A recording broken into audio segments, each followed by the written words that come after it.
Thank you, Director, for being here. In November 20th, Judge Andrew Hainan, I know you're familiar with the case and order, but he said this temporary injunction enjoins the implementation of the DACA program and to the 3 additions to the DACA program also contained in the same DAPA memorandum. He said it does not enjoin the previously instituted 2012 DACA program except for the expansions created in the November 20th, 2014 DAPA memorandum. There was an advisory, DHS advisory, that said, and is dated March 3rd, specifically between November 24th, 2014 and the issuance of the court's order, USCIS granted 3-year periods of deferred action to approximately 100,000. We now know that was 108,081 individuals who had requested deferred action under the original 2012 DACA guidelines and were otherwise determined to warrant such relief, including the issuance of 3-year EADs for those 2012 DACA recipients who were eligible for renewal. These pre-injunction grants of 3-year periods of deferred action to those already eligible for 2012 DACA were consistent with the terms of the November guidance. Do you know who issued that November guidance that basically indicated it would be okay to issue 3-year benefits? No, sir. ICE does not have responsibility over the DACA and DAPA. That's our sister agency, Citizenship and Immigration Services. Okay, so you don't care who issues the orders or the benefit. You can't do your job and deport people who are here illegally. You don't care. You don't look to see who's responsible for benefits that are violating a court order. You just say, oh, well, they've got the benefits even though it violated a court order. I don't care that they're illegitimate. You don't care who issued the guidance or the illegal order or the illegal benefits in opposition to the court's order? I care about violations of court orders, sir, but that's not something I was directed to do.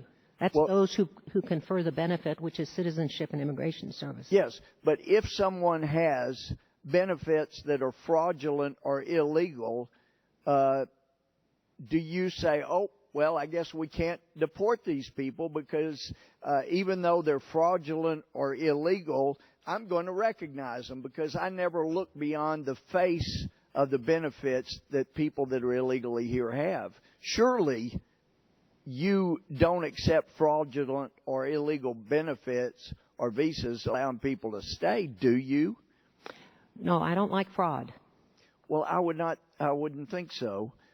So I come back to the original question. Your job is in part to deport people who are illegally here, correct? Yes, sir. So let me just ask you, we're told never ask a why question. I want to know why you didn't deport people who got 3-year benefits when those 3-year benefits were illegal. I'm not aware of that being the fact. I have not seen anything that says that someone that was granted status or lawful presence under the 108,000 has anything to do with me. We're enforcing the priorities. That's how we're going about our business.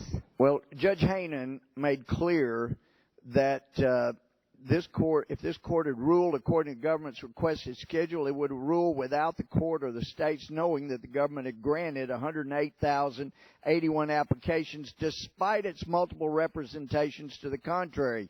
Yet the government, stood silent. Even worse, they urged this court to rule before disclosing that the government had already issued 108,081 3-year renewals despite their statement to the contrary. If you don't like fraud, does it bother you that your Homeland Security Department that you work for has has actually instigated a fraud upon the United States District Court for the Southern District of Texas. Representative Gohmert, with all due respect, I would appreciate you not yelling. I will answer your question as well as I can, but well, thank you for your dilatory answer, but I'd like an answer. If I may, that whole issue of the 108,000, as you said, is in the middle of litigation. I cannot comment on that. I don't represent the entire panoply of federal agencies coming within the United States of America. I can only speak to questions regarding ICE, and I'm glad to do so if you've got one that connects the subject to ICE. Thank you. And I'd ask the question, but Mr. Chairman, I'd like to ask unanimous consent to give her one more chance. You're telling us in this hearing you have no idea where the November guidance came from that authorized 3-year benefits. Well, as they say in federal court, asked and answered. yeah, the gentleman's time has expired. Thank you very much. Make sure, because I don't believe that.